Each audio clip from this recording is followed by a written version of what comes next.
إن الحمد لله نحمده ونستعينه ونستغفره ونعوذ بالله من شرور أنفسنا ومن سيئات أعمالنا من يهدي الله فلا مضل له ومن يضلل فلا هادي له وأشهد أن لا إله إلا الله وحده لا شريك له وأشهد أن محمدا عبده ورسوله يا أيها الذين آمنوا اتقوا الله حق تقاته ولا تموتن إلا وأنتم مسلمون يا أيها الناس اتقوا ربكم الذي خلقكم من نفس واحدة وخلق منها زوجها وبث منهما رجالا كثيرا ونساء واتقوا الله الذي تساءلون به والأرحام إن الله كان عليكم رقيبا يا أيها الذين آمنوا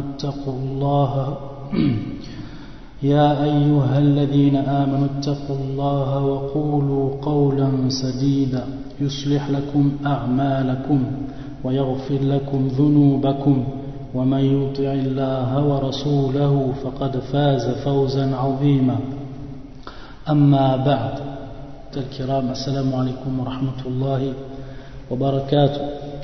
Donc nous continuons l'explication du livre أعلام سنة المنشورة لاعتقاد الطائفة الناجية المنصورة للشيخ العلامة حافظ ابن أحمد الحكم رحمه الله تعالى. Donc le cours dernier, on s'était arrêté au chapitre des anges d'Allah, Malaikatullah. Donc on avait eu la question 74, 75 et 76. Et Inch'Allah, on va continuer donc la question 76. Donc on rappelle cette question-là, c'était en fait, le shir nous demande à travers cette question de citer certains d'eux, c'est-à-dire des anges, suivant leur catégorie, d'après ce qu'Allah leur a confié comme tâche. Donc on avait vu en fait que les savants en fait divisent les anges suivant des catégories, et parmi ces catégories, la catégorie de leurs tâches, c'est-à-dire des tâches qu'Allah Azzawajal leur a confiées. Et on avait vu en fait que le shir, on avait expliqué la dernière fois que le shir en fait nous avait cité exactement 16 catégories. En fait, il y en a plus que ça, et c'est pour ça qu'on verra à la fin de la réponse du shir, il va nous citer un verset du Coran qui nous prouve en fait que personne ne sait parfaitement le nombre des anges. Le nombre des anges. Allah seul connaît en fait le nombre de ces anges. Donc par rapport à ça, le cheikh va simplement nous citer certaines catégories à titre d'exemple. Sinon il y en a beaucoup plus. Donc on s'était arrêté à la 8e catégorie. فيقول الشيخ رحمه الله تعالى ومنهم الموكل بالنار وعذابها وهم مالك ومن معه من الزبانية.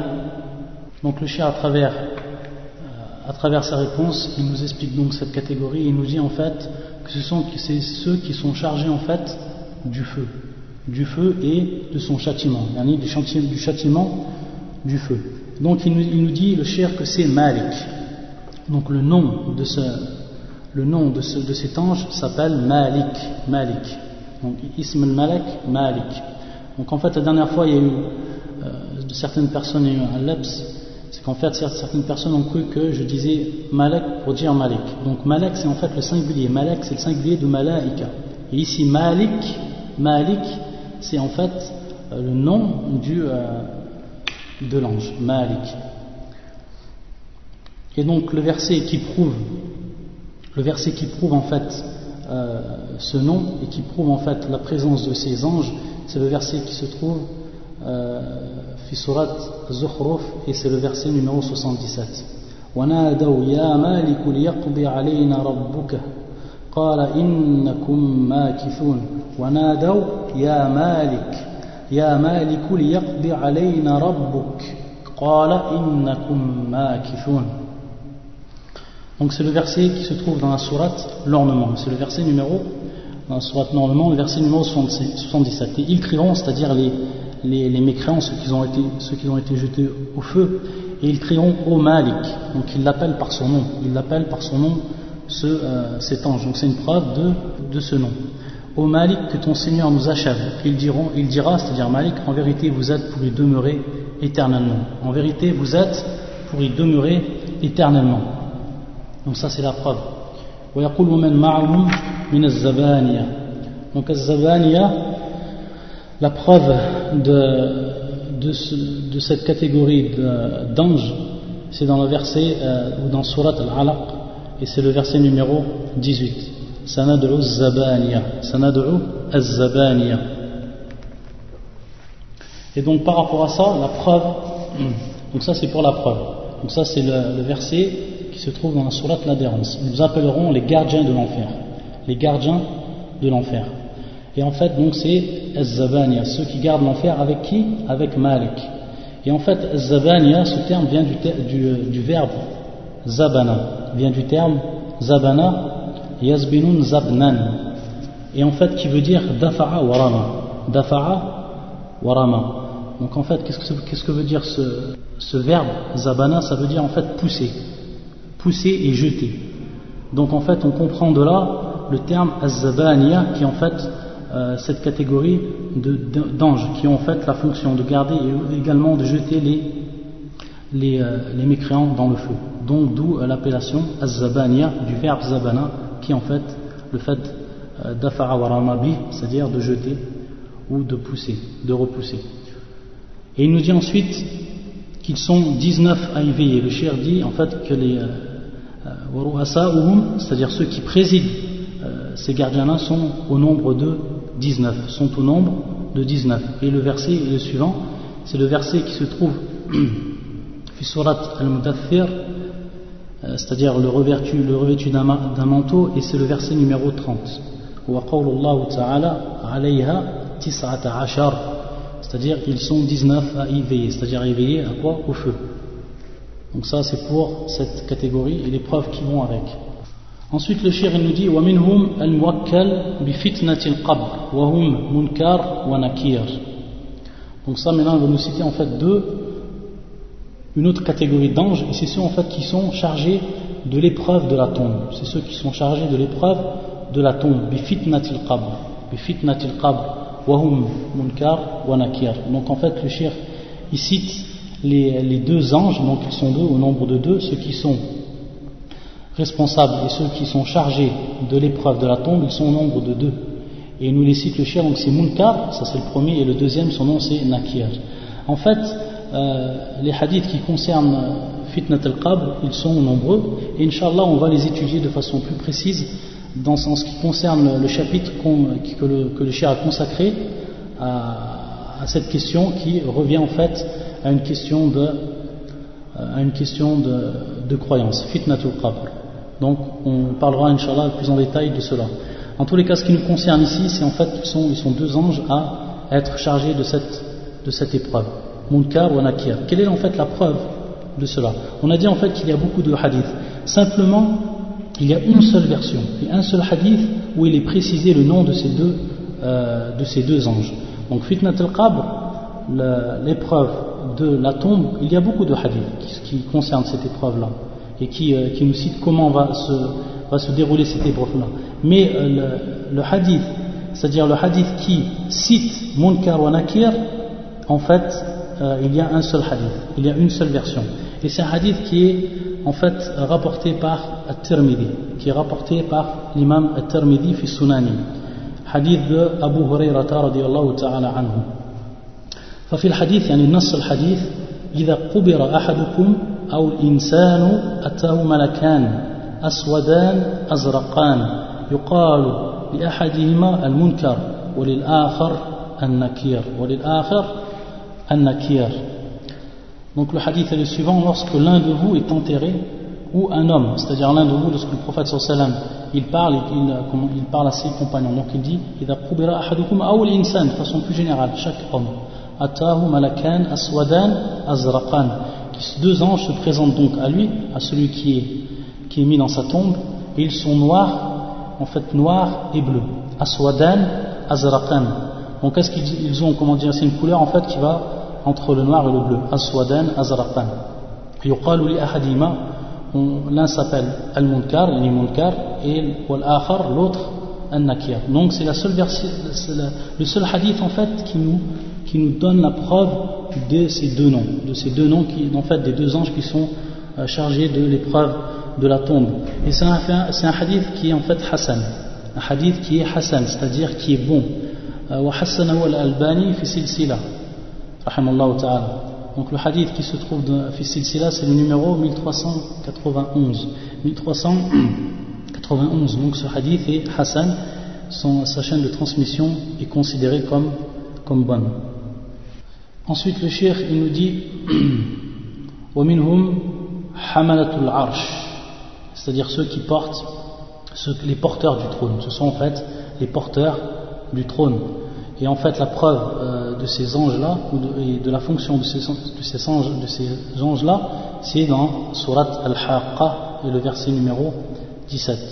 Wa yahmilu arsha rabbika fawqahum yawma idhin thamaniya. Donc, tandis que 8 ce jour-là porteront au-dessus d'eux le trône de ton Seigneur. Et ça c'est dans la sourate, celle qui montre la vérité, le verset numéro 72, le verset 17. Donc ça c'est la preuve de ceux qui portent le trône de notre Seigneur, d'Allah Azza wa Jal. Ensuite le cheikh nous dit wa minhum al-karubiyyun.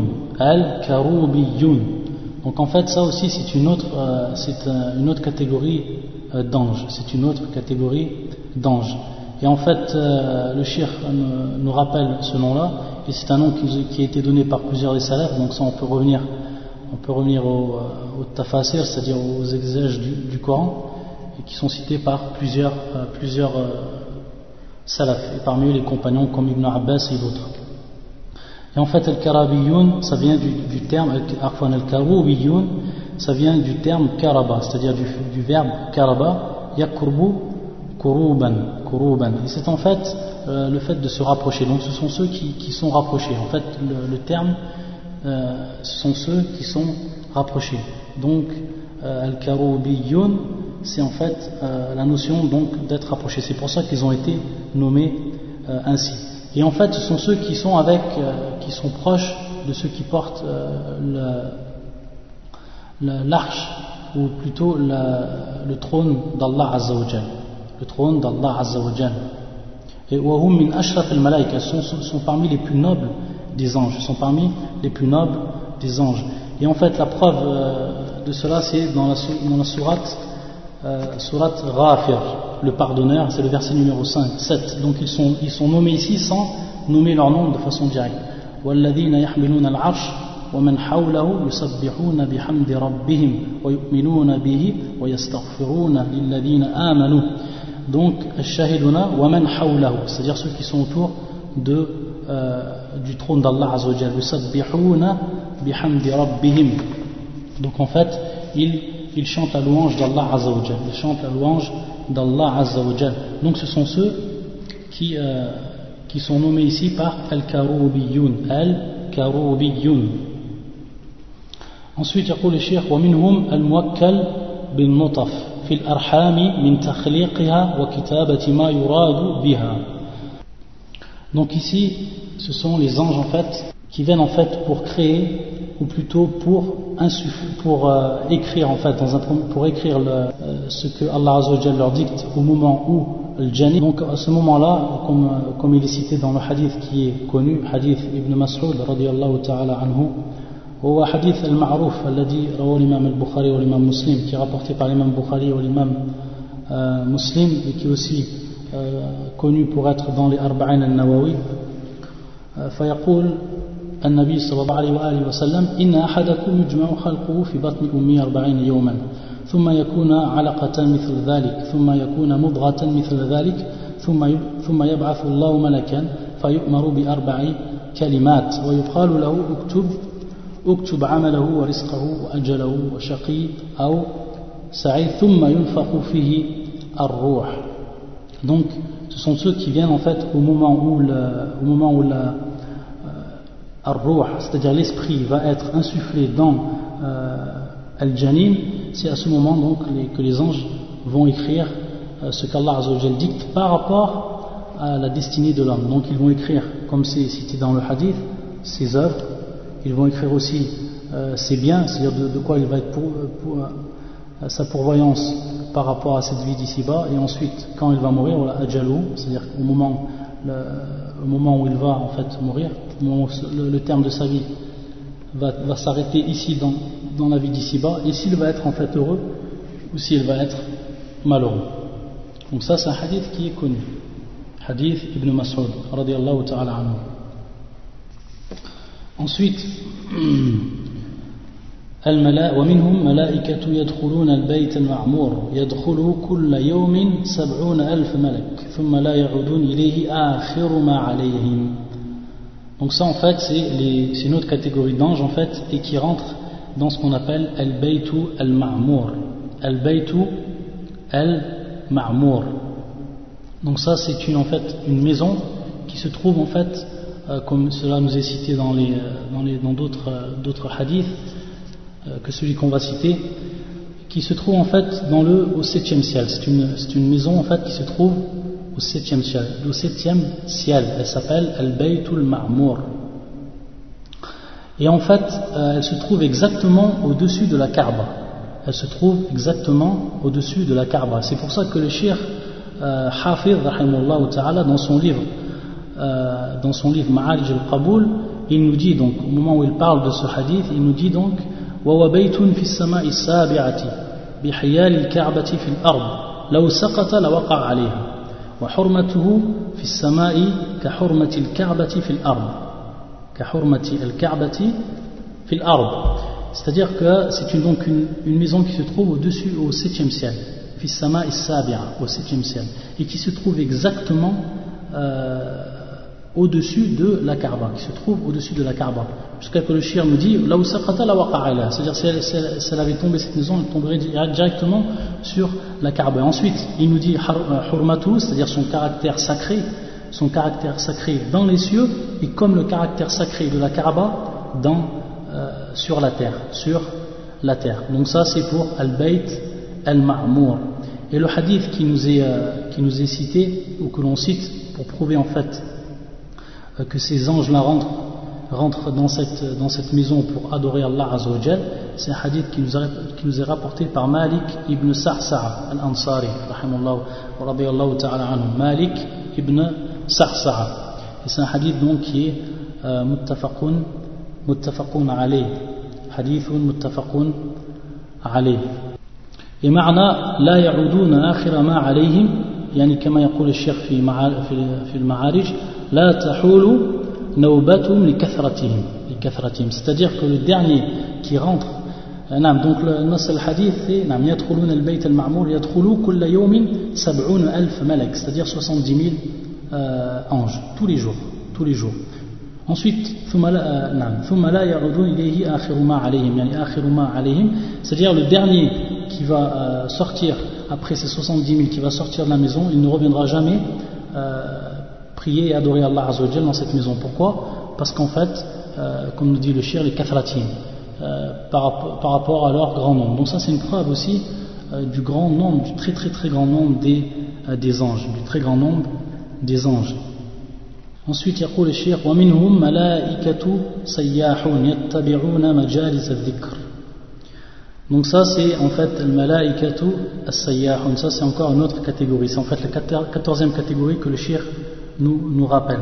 Donc as-sayyahun c'est en fait des anges qui errent, des anges qui errent en fait. Yani as-sayyahun c'est pris du verbe saha al-ma ou sayhan, c'est-à-dire lorsqu'on dit que l'eau coule, yani sala wa jara, lorsqu'on dit que l'eau coule, en fait on dit saha al-ma.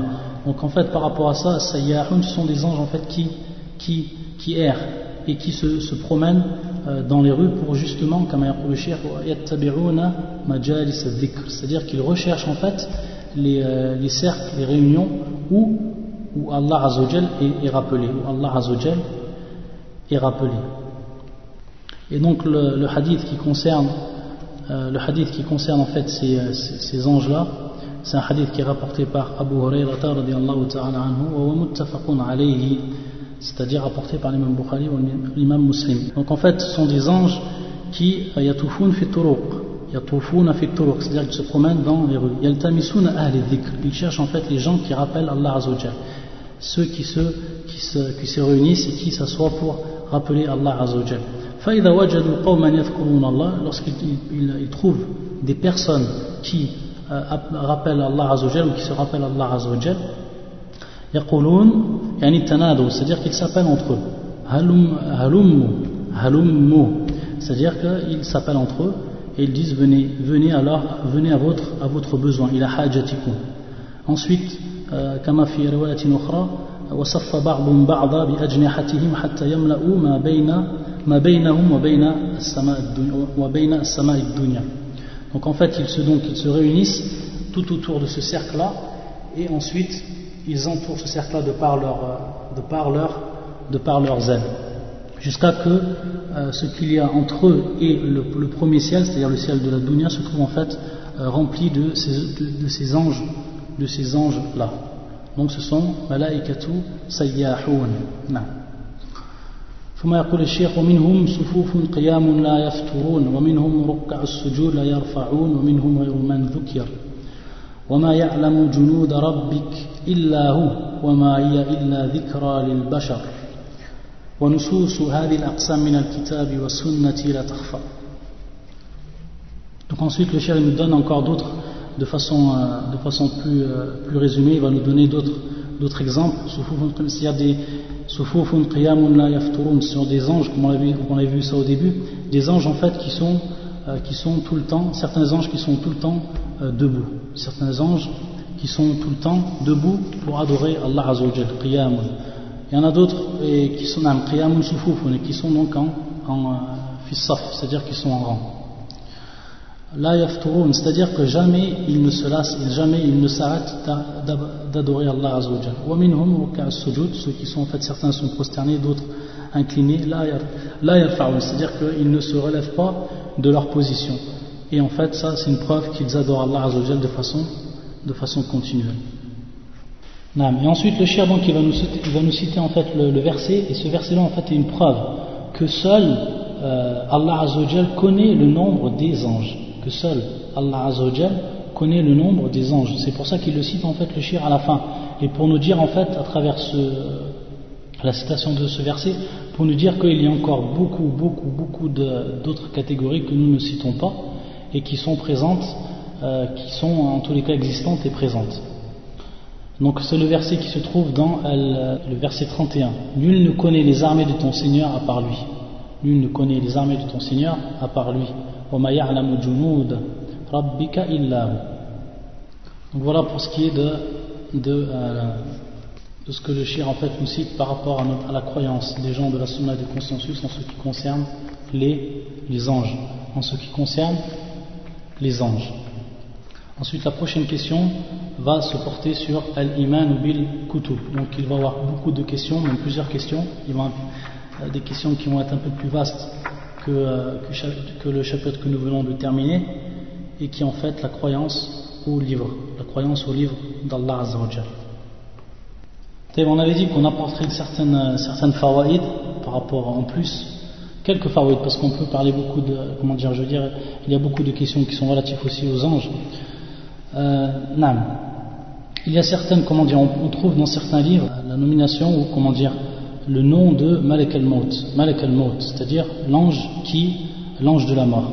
Et donc dans certains livres on trouve qu'il est cité par le nom de Azra'il bil'ayn, Azra'il. Donc en fait dans certains livres on trouve en fait que le nom du Malek al-Maut, c'est-à-dire de l'ange de la mort qui est chargé de faire mourir les hommes, s'appelle Azra'il. Et en fait, comme nous le rappelle Ibn Kathir dans Fil Bidayati wa Nihaya, dans son livre intitulé Al-Bidaya wa Nihaya, il dit qu'il n'y a pas de nom en fait, que ce nom n'est pas évoqué dans le Coran ou la Sunna authentique. Il est en fait cité simplement dans certains athar. Et en fait, il n'y a pas il n'y a pas en fait d'authenticité par rapport à ce nom-là. En fait, ce nom-là, n'est pas pris du Coran ou de la Sunna. N'est pas pris du Coran ou de la Sunna. Et c'est souvent que ces noms-là apparaissent dans ce qu'on appelle Isra'iliyat, c'est-à-dire les informations qui ont été rapportées de Bani Israël, Et par rapport à ça, donc les savants spécialisés dans la science du hadith ont un avis par rapport à ça. Et il faut savoir que beaucoup de ces athars ne sont pas valides. Donc on ne peut pas, s'il n'y a pas une preuve claire du Coran ou de la Sunna bien sûr authentique, on ne peut en fait de dire que c'est réellement le nom de ce malak. Ensuite on a vu que le cheikh nous avait cité parmi ceux qui sont chargés de protéger le paradis, il nous avait dit Ridwan. Ça c'est un des noms, c'est le nom en fait qui est donné à cet ange, un des anges qui fait en fait وَمِنْهُمَ الْمُوَكَّلْ بِالْجَنَّةِ وَنَعِيمِهَا وَهُمْ رِضْوَانٌ وَمَنْ مَعَهُ. فَرِضْوان, comme nous dit aussi Ibn Kathir rahimahullah, خازن الجنة مالك يقال له رضوان جاء مصرحا به في بعض الأحاديث. Donc en fait ça, Ibn Kathir nous dit qu'en fait dans certains hadiths du prophète sallallahu alayhi wa sallam est venu ce nom Ridwan. Il y a une autre question aussi qui se pose, et c'est une question en fait qui a été traitée par les savants de la Sunna et du consensus. Cette question là c'est est-ce que les anges sont-ils meilleurs ou préférés aux hommes pieux et aux envoyés parmi la race humaine, ou est-ce que le contraire, est-ce que ce sont les hommes pieux ou les envoyés qui sont meilleurs ou préférés aux anges. Donc ça c'est une question en fait qui a été traitée par les gens de la Sunna et du consensus, que ce soit des premiers temps et des derniers temps. Donc c'est une question en fait où les savants ont parlé beaucoup. Chaque groupe, on va dire, chaque groupe a donné ses preuves. Donc ils se sont divisés en deux groupes. Les savants sont divisés en deux groupes. Ceux qui ont dit en fait que les anges étaient meilleurs que les hommes pieux et les envoyés, et d'autres ont dit le contraire. D'autres savants ont dit le contraire, que les hommes pieux et les envoyés de parmi la race humaine étaient meilleurs que les anges. Et par rapport à ça, il y a un qawl wasat, c'est-à-dire une parole en fait qui est au milieu de ce irtilaf, de cette divergence, et c'est en fait le qawl de Cheikh al-Islam ibn Taymiyyah rahimahullah ta'ala kama fi Majmu' al-Fatawa. Qu'est-ce qu'il dit Cheikh al-Islam ibn Taymiyyah? En fait le Cheikh il fait une différence par rapport au début et par rapport à la fin, bi'tibar al-bidaya wa bi'tibar an-nihaya.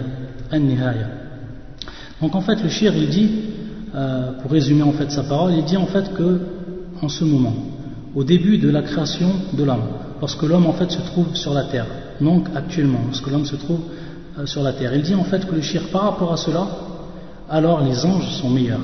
Par rapport à cela, les anges sont meilleurs. Pourquoi? Parce qu'il dit en ce moment ils sont al-malaikatu fi ar-rafiq al-a'la. Ils sont en fait dans la place la plus élevée et proche de leur Seigneur. Ils sont aussi loin, très loin de ce que en fait Banu Adam, ce que en fait les enfants d'Adam font comme acte. Munazzahun amma aw yulamisun Banu Adam. Et ils sont aussi parmi ce que dit le Cheikh, ils sont continuellement en adoration à Allah Azza wa Jal. Et donc il dit par rapport à ça, par rapport à ces états-là ou ces situations, ces états de ces anges-là, par rapport à cela, ils sont en fait meilleurs. Les anges sont meilleurs. Par contre, bi'tibar al-nihaya, c'est-à-dire à la fin, lorsque les croyants, les pieux croyants et les envoyés vont rentrer au paradis, à ce moment-là, il dit le Cheikh qu'à ce moment-là, ils vont être meilleurs que les anges. Ils vont être meilleurs que les anges. Pourquoi? Parce qu'en fait, il cite plusieurs choses le Cheikh. Il dit en fait que les croyants, les pieux croyants et les envoyés vont voir le visage d'Allah Azza wa Jal, comme cela est prouvé dans les hadiths ou dans les hadiths qui sont authentiques. Il dit aussi que les anges seront au service des hommes par la permission d'Allah Azza wa Jal dans le paradis, et que les hommes seront aussi les plus proches d'Allah Azza wa Jal, comme notre prophète et ceux qui sont avec lui sallallahu alayhi wa sallam, vont être proches à ce moment, très proches d'Allah Azza wa Jal. Et d'autres, il rapporte aussi d'autres choses. Donc il dit par rapport à ce moment-là, ils sont en fait meilleurs. Les hommes vont être, les hommes pieux, les envoyés vont être meilleurs que les anges à ce moment-là. Donc en fait, Cheikh al-Islam ibn Taymiyyah, rahimahullah, il fait une différence entre le début et la fin. Et en même temps, et c'est comme nous le dit Cheikh Ibn al-Qayyim, son élève, donc Cheikh Ibn al-Qayyim, son élève, il dit aussi la même chose. En fait, il a repris en fait l'avis de son Cheikh al-Islam ibn Taymiyyah. Et il dit en fait, Cheikh al-Islam ibn Taymiyyah, qu'en fait, avec cette différence qui est faite entre le temps, najmar ben al-adillah, c'est-à-dire qu'on prend toutes les preuves et ça nous permet de les joindre, c'est-à-dire sans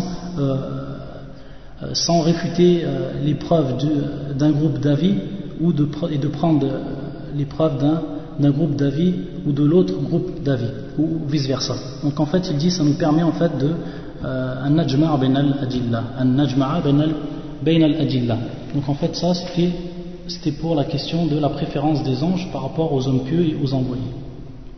Une autre question aussi qui revient souvent et qui est souvent posée par rapport aux anges et par rapport à Iblis, à Shaitan, c'est est-ce que Iblis, Shaitan faisait partie des anges ou faisait partie des djinns?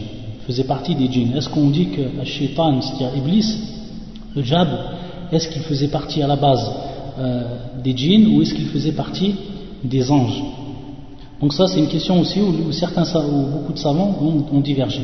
Donc certains savants ont dit qu'il faisait partie des anges, qu'à la base il faisait partie des anges, Iblis, et d'autres ont dit non, qu'il faisait partie des djinns. Et en fait chacun en fait va prendre des preuves et surtout des preuves du Coran. Donc parmi ceux qui ont dit que Iblis faisait partie des anges à la base, c'est le verset qui se trouve dans Surat Al-Baqarah, c'est le verset numéro 34 dans la sourate les vaches. وَإِذْ قُلْنَا لِلْمَلَائِكَةِ اسْجُدُوا لِآدَمَ فَسَجَدُوا إِلَّا إِبْلِيسَ أَبَى وَاسْتَكْبَرَ وَكَانَ مِنَ الْكَافِرِينَ. Donc par rapport à ce verset-là, les gens ont dit, ou beaucoup de savants ont dit en fait que Iblis faisait partie des anges. Pourquoi? Parce que Allah Azza wa Jal, وَإِذْ قُلْنَا لِلْمَلَائِكَةِ اسْجُدُوا, Allah Azza wa Jal, il demande aux anges de se prosterner devant Adam. Il demande aux anges de se prosterner devant Adam. ثم فسجدوا إلا إبليس. فسجدوا إلا إبليس, c'est-à-dire qu'ils se sont tous prosternés sauf Iblis. Et donc à l'istithna on a, c'est-à-dire le fait qu'il y a un parmi ces gens qui ne s'est pas prosterné est une preuve en fait qu'il fait partie des anges. Pourquoi? Parce qu'il a été Iblis à ce moment-là, il est mukhatab, c'est-à-dire qu'il entend et qu'il est concerné par rapport à l'ordre de son Seigneur, et il ne le fait pas. Aba wastakbara wa kana min al-kafirin.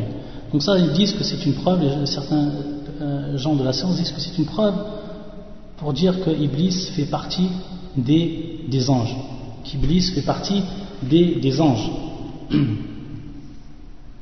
Ils prennent aussi un autre verset, ça c'est le verset فَسَجَدَ الْمَلَائِكَةُ كُلُّهُمْ أَجْمَعُونَ إِلَّا إِبْلِيسَ, c'est-à-dire tous les anges se sont prosternés, كُلُّهُمْ أَجْمَعُونَ, c'est un premier tawkid, c'est une première insistance, كُلُّهُمْ أَجْمَعُونَ, c'est la deuxième insistance. فَسَجَدَ الْمَلَائِكَةُ كُلُّهُمْ أَجْمَعُونَ إِلَّا إِبْلِيسَ. Donc en fait là c'est toujours aussi une preuve qui comme le disent beaucoup de savants, qui prouve que Iblis fait partie des anges. Et d'autres savants disent que le shaitan, c'est-à-dire Iblis, fait partie des djinns. Et en fait, ils prennent comme preuve le verset qui se trouve dans Surat Al-Kahf, c'est-à-dire la caverne, c'est le verset numéro 50. وَإِذْ قُلْنَا لِلْمَلَائِكَةِ اسْجُدُوا لِآدَمَ فَسَجَدُوا إِلَّا إِبْلِيسَ كَانَ مِنَ الْجِنِّ فَفَسَقَ عَنْ أَمْرِ رَبِّهِ. Donc là dans ce verset on dit que Allah Azza wa Jal nous informe qu'il a ordonné aux anges de se prosterner. فَسَجَدُوا إِلَّا إِبْلِيسَ, tous sont prosternés sauf Iblis. كَانَ مِنَ الْجِنِّ, il faisait partie des djinns. Donc ça هذا هو الصريح, c'est évident pour dire aussi que par rapport à cette preuve-là que Iblis fait partie des djinns, فَفَسَقَ عَنْ أَمْرِ رَبِّهِ فَفَسَقَ c'est-à-dire فَخَرَجَ, c'est-à-dire il est sorti de l'ordre de son Seigneur. Donc ceux qui disent que Iblis fait partie des djinns, ils prennent comme preuve ce verset, ils prennent comme preuve ce verset. Et ils répondent en fait au verset suivant, ils disent que c'est istithna ou munqati'. Donc on ne va pas rentrer dans les détails de la grammaire. Donc les savants après ils rentrent dans ce qu'on appelle le nahu, c'est-à-dire la grammaire, et ils partent par rapport à ce qui concerne l'istithna. Donc on ne rentre pas dans ce sujet, on ne va pas tout détailler. Et en fait, pour dire qu'un des savants, donc c'est un des savants, Sahib Abu al-Bayan, qui est al-Mufassir ou al-Allama Muhammad al-Amin al-Shanqiti rahimahullah ta'ala, et donc qui est l'auteur du tafsir Abu al-Bayan. Lui en fait il dit rahimahullah ta'ala que ce qui est le plus évident, Iblis fait partie des djinns, Et quel est l'avis de Cheikh al-Islam ibn Taymiyyah rahimahullah ta'ala par rapport à cette question? Donc Cheikh al-Islam ibn Taymiyyah, comme fi Majmu' al-Fatawa, dans le volume numéro 4 et la Safha 346, il dit en fait que Shaitan kana يقول كذا أن الشيطان كان من الملائكة باعتبار صورته وليس منهم باعتبار أصله ولا باعتبار مثاله. Donc là aussi il fait aussi encore une différence, Cheikh al-Islam ibn Taymiyyah rahimahullah. Il nous dit en fait que l'Iblis bi'tibar surati, par rapport à sa surah, c'est-à-dire par rapport à son image, il est comme les anges, ou il fait partie des anges. Il dit comme ça. Ensuite il dit walaysa minhum bi'tibar aslihi, c'est-à-dire par rapport à son origine, il ne fait pas partie des anges. Par rapport à son origine, il ne fait pas partie des anges. Et wala bi'tibar mithali, c'est-à-dire non par rapport aux caractéristiques en fait des anges, qui eux ne désobéissent jamais à Allah Azza wa Jalla. Donc il fait ici encore une différence, Cheikh al-Islam ibn Taymiyyah. Mais donc la parole qui est la plus évidente et la plus forte par rapport à ça, c'est pour ceux qui disent que Iblis faisait partie des djinns. Wallahu a'lam. Donc voilà pour ce qui est du chapitre des anges. Donc Inch'Allah on va continuer, on va essayer de poser quelques questions Inch'Allah par rapport au cours de Tawhid, par rapport à la question ou les questions qui concernent les noms d'Allah Azza wa Jal ou l'unicité d'Allah Azza wa Jal dans ses noms et ses attributs. Donc on va continuer et ce sera Inch'Allah le dernier cours par rapport aux questions, et le prochain cours là on fera un cours complet sans plus poser de questions. Donc en fait aujourd'hui c'est le dernier jour pour les questions Inch'Allah et pour la révision en fait de ce chapitre, de ce grand chapitre que l'on a traité. Subhanakallahumma bihamdika ashhadu an la ilaha illa anta astaghfiruka wa atubu ilayk.